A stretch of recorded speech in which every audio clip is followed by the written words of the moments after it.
I'd like to go back to the Reverend Wright for a moment, because just like we're somehow supposed to feel negative emotions when we watch Derek and President Obama embrace, 20 years ago or something. We were also supposed to somehow be ashamed of the words of Reverend Wright. And look, I don't agree with everything that Reverend Wright has said, but I also don't agree with none of it. In other words, there are some things that Reverend Wright has said which I absolutely agree with. And I'll say this: I was in Trinity United Church of Christ on the Sunday after September 11th. I was at the time living in Chicago. I attended church the Sunday after September 11th, 2001. And I will never forget that Reverend Wright on that day preached a sermon that was an anti-war sermon. Before anyone was even fully talking about war, Reverend Wright understood that what the American state normally does is to respond to this kind of attack with war, and that war was going to be against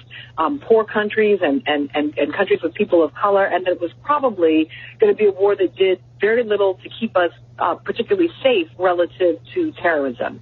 And in all of those ways, Reverend Wright was exactly right.